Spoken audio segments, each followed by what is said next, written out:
هلمند کې نن د ازموینو د ملي ادارې له لورې د شاوخوا 4000 دیني عالمانو څخه د ازموینو اخیستلو لړۍ پیل شول. د ازموینو د ملي ادارې مشر شیخ عبدالباقي حقاني هلمند کې نن د یوې خبري ناستې پر مهال سکون راډیو ته وویل چې هلمند ته یې د راتګ هدف د یادې پروسې له نږدې څارل او ازموینې په شفاف ډول سره اخیستل دي.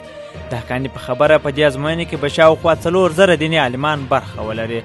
بلخوا بیا د هلمند دولتي پوهنتون رئیس پوهنیار محمد سرګل عبدالرحمن وایي د دې ازموینې ګډونوال ته به تر بریالیتوب وروسته د لیسانس په کچه سندونه ورکول کیږي او که یې زده کړې تر لویې دورې هم لوړې وي هغوی ته به د ماسټرۍ او ان د دوکتورا په کچه هم معادل سندونه ورکول سي. هلمند کې داسې مهال د شاوخوا 4000 دیني عالمانو د اسنادونو د ارزونې بهیر پیلېږي چې وړاندې یې ساری نه دی لیدل سوی.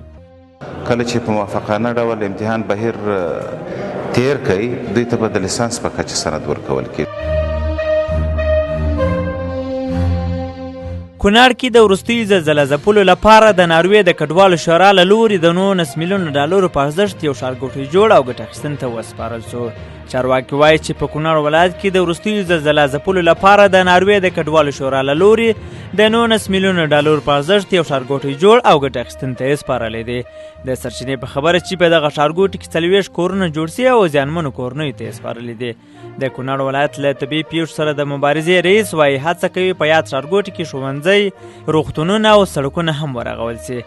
د سیمې اوسیدونکو د ناروې د کډوالو شورا له دې اقدام څخه هرکلی کړی او ترڅنګ یې ویلي چې لا ډېر مرستې دې ورسره وسي. د افغانستان د خوړو او درملو ملي ادارې سرپرست د ایران سفارت له اقتصادي مسؤل حسن شهزادي سره په کتنه کې ویلي چې اداره یې ژمنه ده چې د درملو او روغتیایي محصولاتو په برخه کې بهرنیو کمپنیو ته د پانګونې زمینه برابره کړي. نوموړي د درملو تولید یوه حیاتي موضوع بللې. نوین الحق د آی پی ایل په پرونۍ لوبه کې 3 لوبغاړي وسوځول. د هندوستان غوره لیګ په 43مه سیالۍ کې چې د لکنو او بنګلور لوبډلو ترمنځ ترسره سوه پکښې افغان لوبغاړي نوین الحق 3 لوبغاړي وسوځول.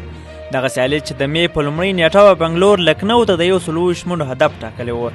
لکنو لوبډلې د خپلو ټولو لوبغاړو په سوځېدلو سره 108 منډې وکړې او سیالۍ یې وبایلل. په یادې سیالۍ کې افغان لوبغاړي نوین الحق د لکنو په ګټه په 4 راوندونو کې 30 منډې ورکړې او 3 لوبغاړي وسوځول. د امریکا حکومت پریکړه کړې هغو افغانانو ته د اوږدمهاله اوسېدو او کار اجازه ورکړي چې د جمهوري نظام له سقوط وروسته امریکا ته تخلیه سوي. د سرچینو په حواله د نوي پلان له مخې به کډوالو افغانانو ته د 2 نورو کلونو لپاره په امریکا کې د کار او ژوند کولو اجازه ورکول سي. د جمهوري نظام له سقوط وروسته امریکا ته تر 80,000 پورې افغانان انتقال سوي او زیاتره یې هغه کسان دي چې افغانستان کې له امریکایي ځواکونو سره همکاري لرله.